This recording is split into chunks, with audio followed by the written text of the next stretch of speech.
présentées comme ça. On a discuté de ces bulles, où elles étaient, et pourquoi est-ce que c'était encore la même bulle, avant c'était la même bulle, pourquoi.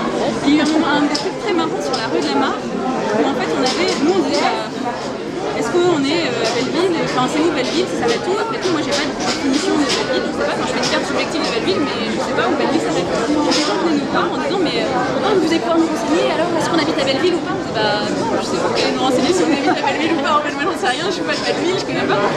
Et donc on a eu plusieurs fois des gens qui habitaient rue de la Mare, et particulièrement rue de la Mare, je sais pas pourquoi, qui disaient ah mais alors dites-nous, on habite à Belleville, on habite pas à Belleville. On sent en frontière avec Ménilmontant. Exactement, et on renvoyait la question, et c'était en couple, il y en avait toujours un des deux qui habitait Ménilmontant et l'autre qui habitait Belleville, ils habitaient ensemble. Et chaque fois c'était ça, c'était non mais moi on est à Ménilmontant. Ah bah non, j'aurais dit Belleville, et c'était vraiment la rue de la Mare, le truc où personne n'était au courant. Et on a essayé de trouver une façon de dire mais qu'est-ce qui se passe avec ce truc quoi. Est-ce que vraiment il y a un flou sur cette rue, on est déjà limite hors cadre, et en même temps elle est tout le temps citée quand on parle de Belleville, elle était tout le temps là. Donc il y avait ce jeu là sur donner les pistes pour une chasse au trésor, mais en même temps pas donner les cartes, comme ça oblige à faire la démarche. Et puis ne pas consommer le truc, genre ça y est, alors moi Belleville j'ai tout vu, on m'a tout expliqué, et voilà. Et puis aussi de redonner ces trucs, ces sensations, ces approches qui étaient vraiment sur les niveaux, sur ces petites bulles, sur les limites, et les choses dont on a parlé. Il y a une chose dont on nous a parlé qu'on n'a pas pu mettre sur la carte, qui était un squat à la Moussaïa. C'est vraiment le regret de cette carte, c'est que c'était vraiment trop loin et on n'arrivait pas à justifier dans la carte subjective de Belleville. Mais on nous en a parlé, on avait envie de le mettre ce point, et c'est le seul gros truc qu'on n'a pas réussi à restituer. Le territoire, effectivement, il est forcément en lien avec les territoires à côté, et que c'est bien qu'il corresponde. Donc, effectivement, il y a un au-delà. Ouais, il y avait. On a essayé de les signifier, mais c'est vrai que ça, c'est un peu mon regret, c'est qu'il y avait cette au-delà là, et c'était clairement un truc de grand frère. Enfin, il y avait. Ouais, c'est ça, il faut faire. Retourner la carte, le grand frère. Mais non, mais il y avait un truc vraiment sur la culture art dans la rue qu'il y avait ici, et il disait bah voilà, la Moussaïa, le bloc, c'est notre frère de culture, quoi. Et ça revenait, et on n'arrivait pas à se laisser. Et dans les gens que vous avez rencontrés, alors la part des propositions, des vues subjectives femmes et hommes. En fait, je vous écoutais avec intérêt tout à l'heure parce que moi, c'est une approche que j'ai pas, mais vraiment pas du tout. Même dans ma vie de tous les jours, je revendique le fait de ne pas mettre de différence. Enfin, je le revendique plus, mais je pense que je me suis construite un peu en le revendiquant.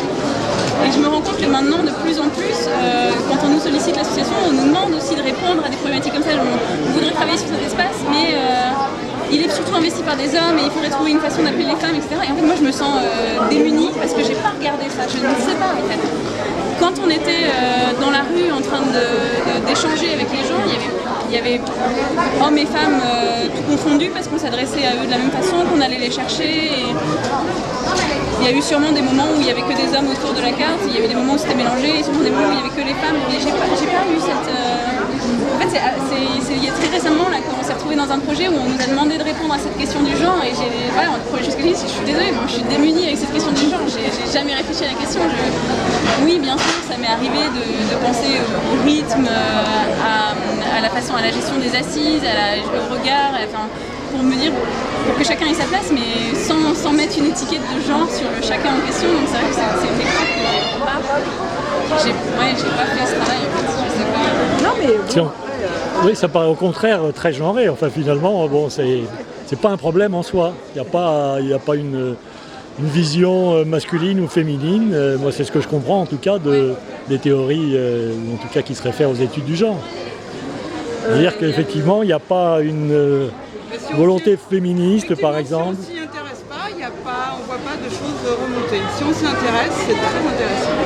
Il y a beaucoup de choses qui remontent. On peut s'y intéresser d'une façon sensitive, comme ça, à première vue. À première vue, est-ce que vous avez ici quelque chose de très mixte, je pense. Et si on se met à compter, si on se met à regarder ce que fait chacun et chacune, alors là, on s'aperçoit qu'on a une occupation du territoire ou de l'espace qui est très très différente.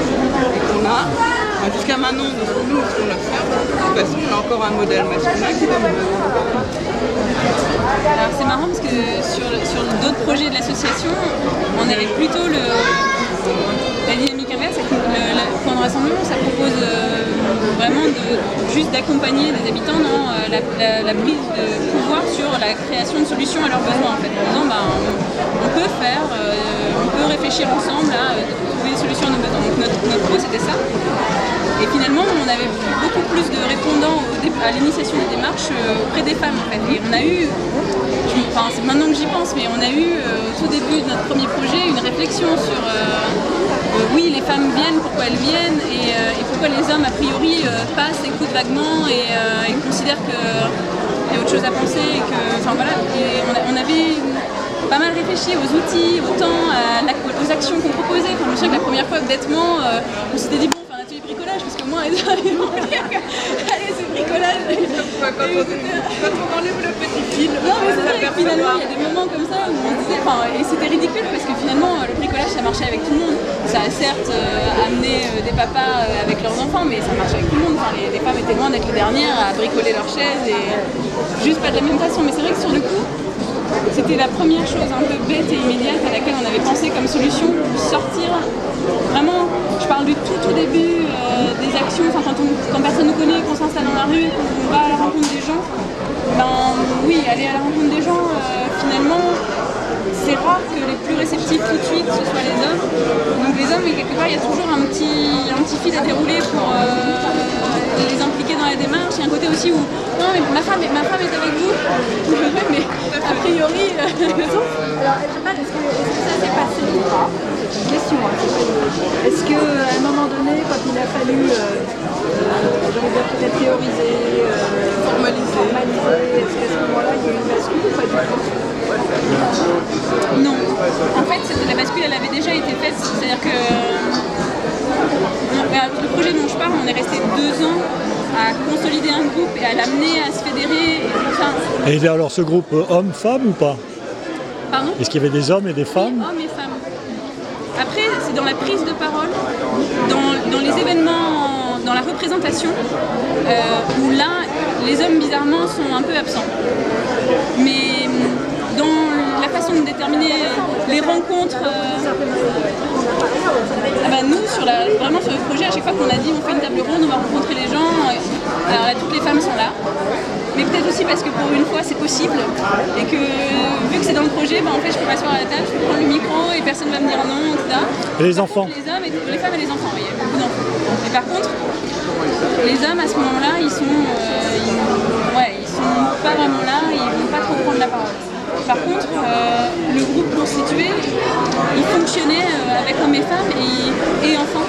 Et c'est vrai que ça a été vachement important, je pense aussi pour l'équilibre, c'est que finalement on a eu des enfants qui ont pris un rôle d'adulte et qui ont été à la table en disant oui, alors moi le fonctionnement du lieu, je l'imagine comme ça, puis je me vois bien pour l'ouverture, etc. Et donc quelque part ils étaient obligés de... il y avait une série d'acteurs, de petits acteurs là, qui prenaient un rôle que personne ne décrivait à leur donner au début, et donc peut-être aussi que ça redispatchait les cartes, je sais pas trop. Et au sein du groupe, c'était équivalent, égal, femmes-hommes? Ça a vachement fluctué. Au début, on avait vraiment plus de femmes. Et sur les tâches des uns et des autres, des hommes et des femmes? En fait, le projet, c'était 2 ans donc, pour accompagner les habitants dans le fait de se rencontrer, d'analyser leur environnement, de saisir des besoins, de se mettre d'accord sur des besoins qui étaient de l'ordre de l'intérêt collectif et général, pour après impliquer certains auxquels ils pouvaient répondre par eux-mêmes, et puis nous on les accompagnait pour réaliser ce truc-là et être capable de le gérer ensuite. Au début, la phase exploratoire, c'était surtout les femmes et les enfants, parce que c'était bonus, quoi. Il y avait un côté, c'est cadeau, voilà.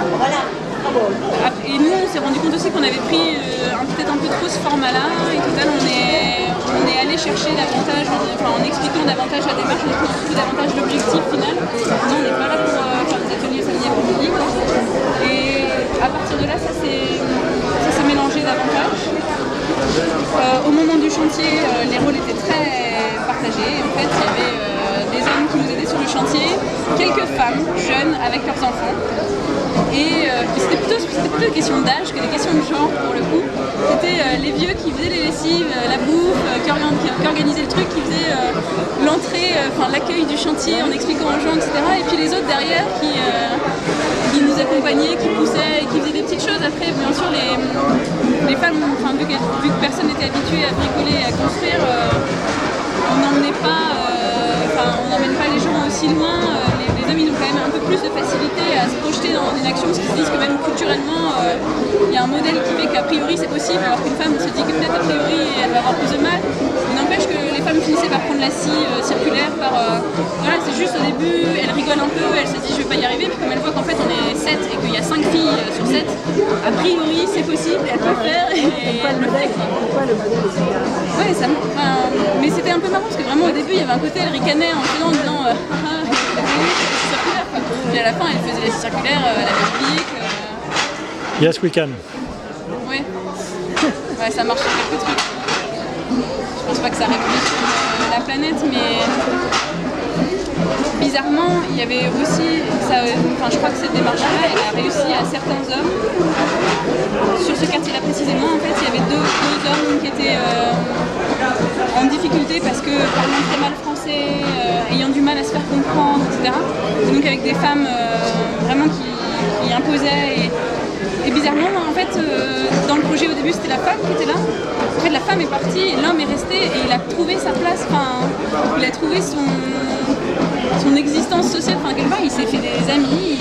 Au bout d'un moment, on s'est rendu compte qu'il imposait des. Enfin, il venait et puis il répétait sa phrase jusqu'à ce qu'on ait compris. Mais n'empêche qu'il avait un lieu pour le faire et qu'il n'avait pas sa femme. Et voilà. Et c'était marrant parce qu'il y a quand même deux hommes qui ont éclos dans ce groupe, quoi, et qui eux se sont pour le coup affranchis. Enfin, ça y est, ils ont trouvé une voie, quoi, alors qu'au début c'était celui qui passait derrière, qui osait pas vraiment serrer la main parce qu'il parlait pas bien et qui connaissait pas les gens du quartier parce qu'il avait sa femme qui faisait interface pour tout, qui gérait tout.